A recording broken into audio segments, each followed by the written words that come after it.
Olá pessoal, tudo bem? A gente tem aqui mais um LEP Conversa iniciando.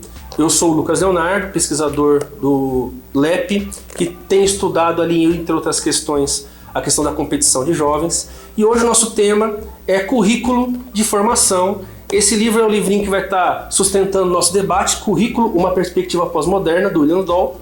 E hoje participam da nossa conversa o Luiz Felipe, pesquisador do LEP, vem estudando aí de maneira bem aprofundada as ações pedagógicas do professor, tentando entender, né, as teorias que sustentam a prática do professor. E o Elson Oliveira, que é o nosso colega convidado aí do Mato Grosso, diretamente do Mato Grosso, né? O parceiro aí do LEAP, Laboratório de Estudos Aplicados em Pedagogia do Esporte, que é coordenado pelo professor Hiller.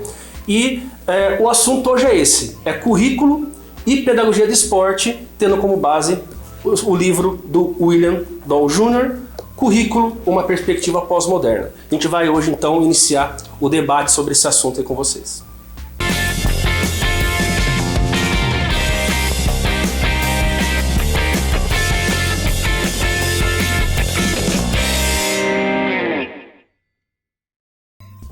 Para a gente iniciar o nosso papo sobre currículo, né, de formação, pensando a pedagogia do esporte, e baseado no livro, eu acho que seria legal a gente falar um pouquinho sobre o conceito de pós-modernidade, né?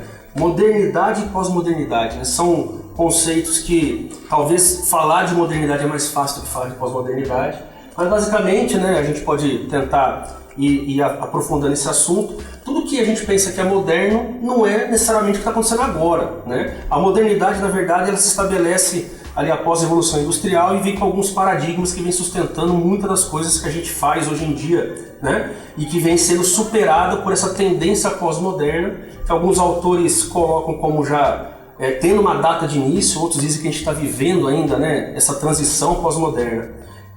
No livro ele fala sobre perspectiva fechada e aberta, né? Na questão de currículo, futebol, que você vem pesquisando, Elson, como é que você entende esses dois paradigmas, a modernidade, a pós-modernidade e essa questão do currículo?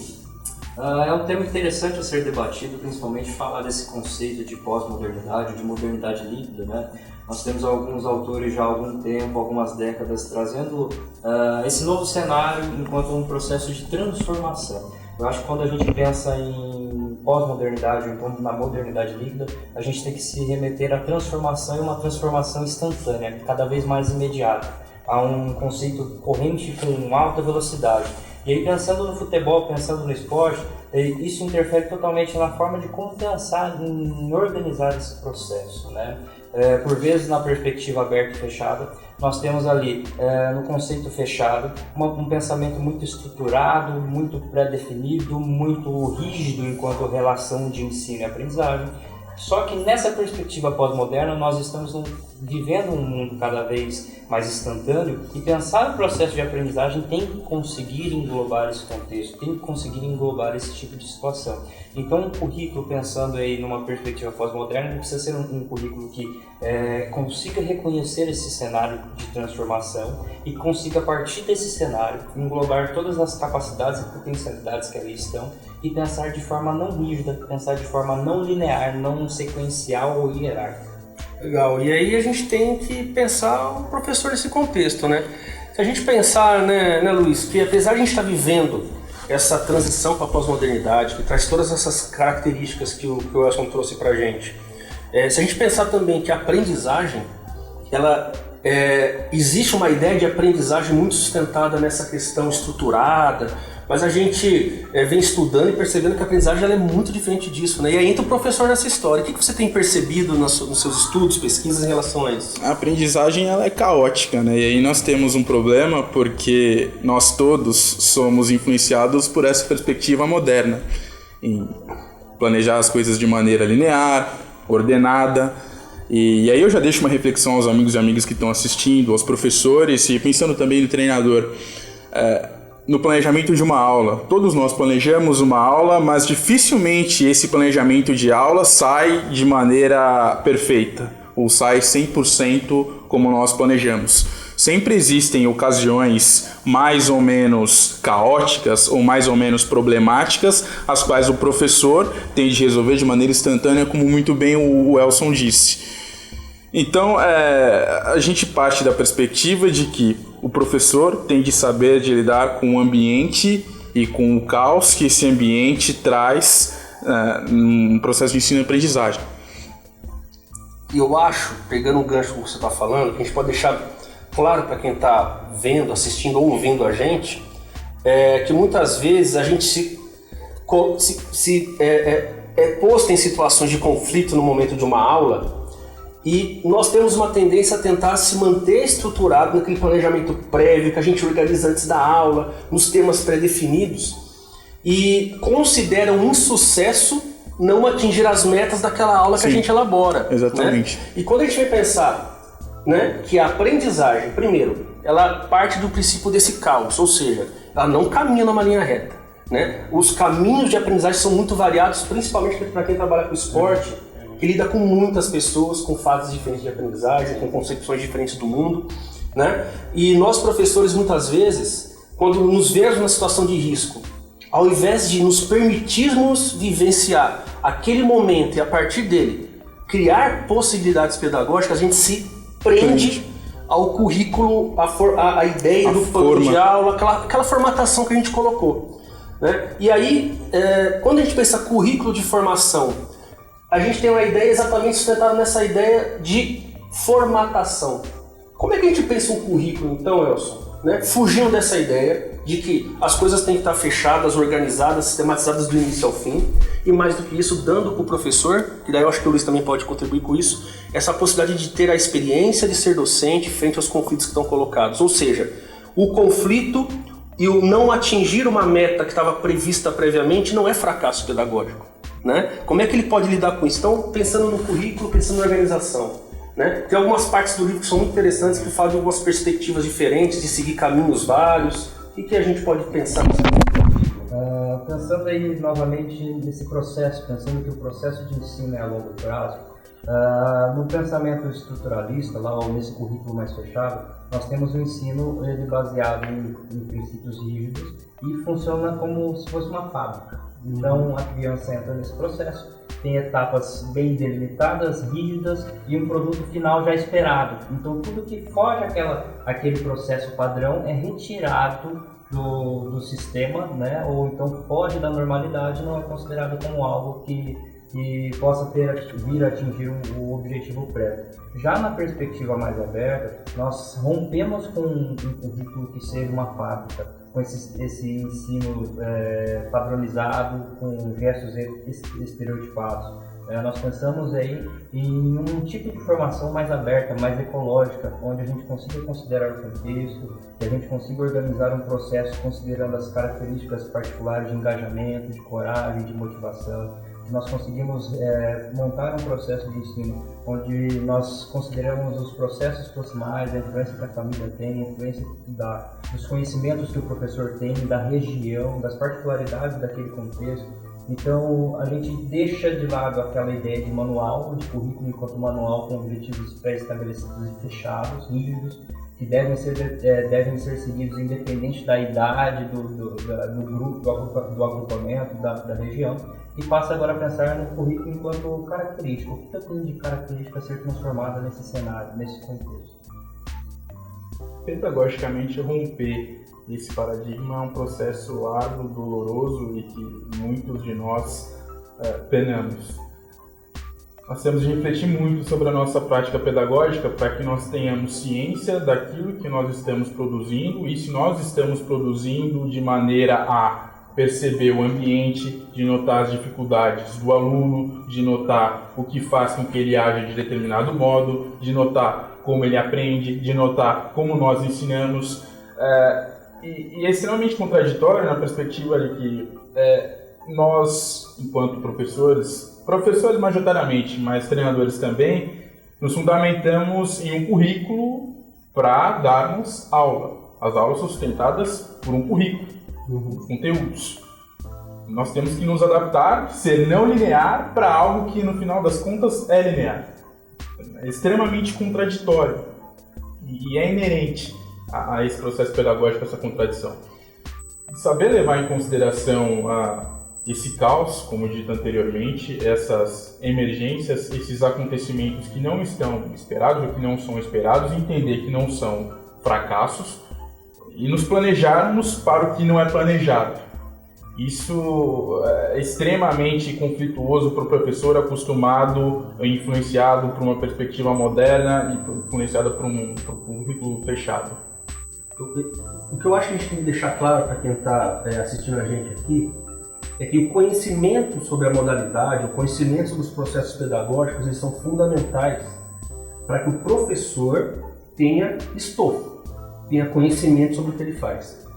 O que talvez a gente precise tentar superar nesse processo de aprendizagem, pensando a fala que foi colocada pelo Elson, pelo Luiz, é que nós não temos que necessariamente reproduzir aquilo que foi feito com a gente enquanto atleta, aquilo que foi feito com a gente dentro da escola, que é tentar colocar as etapas em ordem de aprendizado. Logicamente que quando a gente vai para uma aula, nós temos que ir preparados para ter um início. O que eu quero, pensar em objetivos para a aula é fundamental. Mas a gente tem que estar aberto às possibilidades que a aula vai dando para a gente, que o treino vai mostrando para a gente. É muito comum, às vezes, nós queremos elaborar uma aula que tem um determinado objetivo pedagógico, ela começa a caminhar para outros, a gente pega e para aquela aula e força ela para um caminho pedagógico que a gente considera que está dentro de uma estrutura de conhecimento, né? Dentro do planejamento que eu trago a priori. Um grande tema que pode ajudar vocês, se quiserem pesquisar sobre esse tema, pensem e pesquisem a palavra rizoma. O autor traz o conceito de rizoma. Rizoma é um conceito muito interessante para pensar esse saber pedagógico que pode acontecer de maneira mais livre ao longo do processo de ensino-aprendizagem. Rizoma é mais ou menos o seguinte: eu parto para um caminho que pode ser direcionado para muitas possibilidades de aprendizagem. De novo, um bom professor tem que ter conhecimento do que faz, mas ele não precisa estar preso a simplesmente transmitir aquele conhecimento para quem vai aprender, né? A gente entra numa coisa que você falou muito importante, que e aquele que foge do padrão, fica como nesse processo? Né? Professores que, talvez aí eu acho que o Luiz pode ajudar, professores que têm uma base epistemológica que se sustenta numa ideia de que o conhecimento vem definido dele, né? Muitas vezes ensina bem poucas pessoas e deixa muitas pessoas à margem dessa aprendizagem. Essa base epistemológica que sustenta esse tipo de abordagem pedagógica, Luiz, como é que você entende? Quem que é esse professor que pensa dessa maneira e qual que é o caminho, pensando nas epistemologias que sustentam a prática, qual é o caminho que ele tem que tentar entender para tentar ter uma abordagem dentro dessa perspectiva mais rizomática, mais aberta, mais possibilitando que a aprendizagem não seja simplesmente um caminho pré-definido, mas sim uma interação das pessoas dentro daquele ambiente? Em primeiro lugar, está disposto à experiência, a refletir sobre a sua prática pedagógica, como eu disse anteriormente. Essa perspectiva que você citou é muito próxima às teorias empiristas, aquelas que se fundamentam no saber do próprio professor, no saber absoluto e que deve ser transmitido para a reprodução de todos os alunos, sem considerar a individualidade biológica de cada um deles, sem considerar necessariamente o ritmo de aprendizagem de cada um deles. E pior, um risco muito grande que a gente corre é essa teoria, essas falhas decorrentes dessa forma de ensino-aprendizagem ficarem maquiadas pelas relações interpessoais construídas. O professor que tem uma relação muito interessante com o aluno, que utiliza metodologias até certo ponto ativas ou que fogem do padrão para maquiar esse tipo de postura que não leva em consideração necessariamente o ambiente a que esse aluno está imerso, de onde ele veio, o que ele sabe, como aproveitar aquilo que ele sabe. Então, é extremamente importante nós discutirmos e que o professor, vez ou outra não, sempre reflita sobre a sua prática, reflita sobre como ele está alcançando o seu objetivo pedagógico, como ele alcança aquilo que foi proposto em aula, como ele está esboçando o seu currículo, de que forma isso pode ser modificado para que os alunos consigam atingir esses objetivos sem desconsiderar, de novo, a individualidade, as fragilidades e aproveitar o que de melhor eles possuem.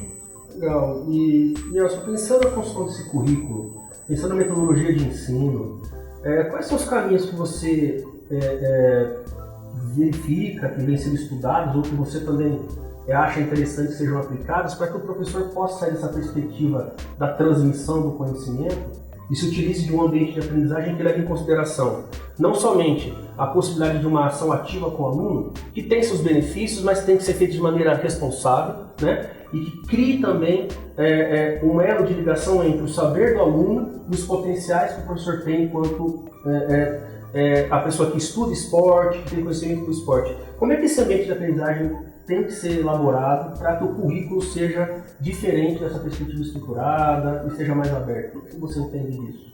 Nós podemos dizer aí que para fomentar um processo de ensino, pensando no esporte, pensando no futebol, o professor que está atento às condições contemporâneas, ele precisa pensar e utilizar de uma metodologia que dê foco na aprendizagem, né? Então, por vezes, nós pensamos muito no processo de ensino e quando nós pensamos e voltamos ao processo de ensino, a gente fragmentou muitas coisas, tentando ensinar de forma fraccionada e a preocupação do professor e do treinador estava apenas nesse processo de como eu vou ensinar. Mas a aprendizagem, aquilo que vem surge da interação, da auto-organização, da interação não só com a tua aula, não só com o teu conteúdo, mas com todo o ambiente que se cria, por vezes ele foi deixado de lado, né? E aí nessa perspectiva mais contemporânea, pensando em um aspecto, um currículo um pouquinho mais ecológico, mais aberto, nós precisamos elaborar um ambiente que seja suficientemente provocador do engajamento desse aluno para a nossa aula. Então, para que o aluno esteja engajado na nossa aula, a nossa atividade ela nem pode estar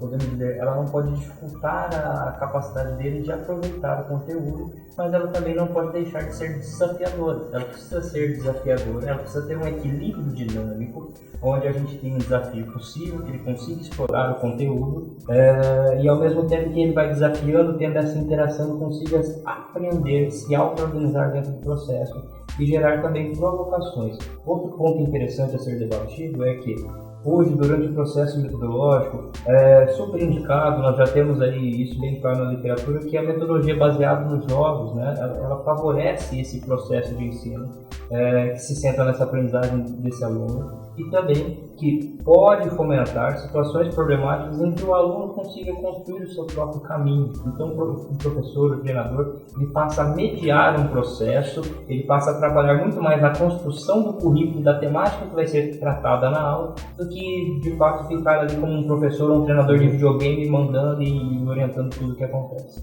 Não, eu acho que é legal a abertura do papo do jogo, já indo também caminhando para o final da nossa conversa, que o jogo, muitas vezes, ele é entendido como um espaço de diversão, né? E não que ele não seja necessariamente isso, mas o jogo ele é muito sério. Para ser bem jogado, né? Você entra num ponto muito interessante, ele tem que estar dentro de polos que limitam o jogo, que coloca o seguinte: o jogo ele tem que ser encarado com uma seriedade suficiente para que quem jogue levando a sério, mas ao mesmo tempo a ludicidade, a liberdade de ação, de escolha, seja presente nesse espaço. E aí, quando a gente fala em jogo para aprender, ou a gente cai nesse polo da brincadeira, da diversão, ou a gente cai num lado de que assusta muito nós professores, que é a falta de controle que nós temos sobre esse ambiente. E a gente recai novamente sobre o papo, sobre currículo. Se o currículo tem que ser mais aberto e tem que permitir que haja essa possibilidade de variação de caminhos a serem adotados, quando eu trabalho com o jogo, eu também tenho que estar aberto a entender que o jogo ele não tem um fim previamente estabelecido, né? Então, quando a gente pensa currículo de formação, quando a gente pensa ação do professor e a gente pensa algo associado a uma perspectiva pós-moderna, ou seja, um currículo aberto, o jogo ele é exatamente esse meio, esse ambiente de aprendizagem que faz com que essas partes se juntem num todo muito interessante e complexo. Ou seja, ao jogar, o professor se coloca no papel de coadjuvante do processo, ele não é mais o centro do processo. A criança também entra como algo fundamental para esse ambiente, e mais importante do que ser centrado somente no que a criança pode e só no que o professor tem de conhecimento, o ambiente de aprendizagem formado pelo jogo cria uma aprendizagem centrada no ambiente pedagógico por excelência, que é imprevisível, que é irredutível e que coloca essa ideia de abertura para a experiência, para a vivência, sempre presente, né? Então, assim, eu acho que a gente pode concluir, então, que o currículo pós-moderno está sustentada numa ideia de abertura, está sustentada numa ideia que supera essa visão empirista do saber previamente definido, e que talvez o jogo, né, se coloque ali como um grande ambiente de aprendizagem que sustenta essa prática. Não se baseia simplesmente numa relação interacionista com o aluno, mas interacionista em potencializar o ambiente para torná-lo favorável ao processo de ensino e aprendizagem ocorrendo de maneira concomitante. O professor não apenas ensina, o professor também faz parte do processo de aprendizagem e vice-versa, falando do aluno. E a gente supera aquilo que o William Dahl Jr. coloca para a gente aqui, que é a perspectiva humanista sustentada lá pelo Dewey, né? Que gera aquela ideia da escola nova como algo... A escola nova ela foi fundamental para uma quebra de paradigma, mas ela errou ao enfatizar demais a aprendizagem sentada no aluno, né, e retirar o professor do processo. Então ele jogou para um lado, né, que é o lado de vamos tentar entender o que o aluno pode, quer aprender, né, tentando superar a ideia que puxava para o outro lado, que é o professor que define todo o conhecimento. E o ambiente de aprendizagem, na verdade, ele se dá pela interação, né? Então, a forma mais sensata de se aprender não é uma forma centrada simplesmente naquilo que o aluno tem de conhecimento, que também é importante, nem só no que o professor tem de conhecimento, que também é importante, mas é a ideia de que seja centrada no ambiente pedagógico promovido pelas interações. E aí jogar o jogo é fundamental nesse processo. Certo? Pessoal, eu queria agradecer então a vocês que ficaram até o final do vídeo, agradecer ao Luiz Felipe por estar aqui conversando com a gente sobre a perspectiva da formação do professor, a vinda do Elson, que veio lá do Mato Grosso, para dar uma força para a gente para falar currículo, né? E logicamente a gente vai sempre pedir para vocês curtirem nosso vídeo, compartilhar o nosso vídeo, não esquece de se inscrever no nosso canal, é fundamental para que você consiga receber as informações também, clicar no sininho ali, sempre que entrar vídeo novo, você recebe uma notificação do que a gente vem debatendo. E pedagogia do esporte é o nosso grande tema, é a nossa grande paixão, e a gente quer compartilhar isso com vocês através do nosso quadro aí do LEP Conversa. Obrigado a todos, até uma próxima.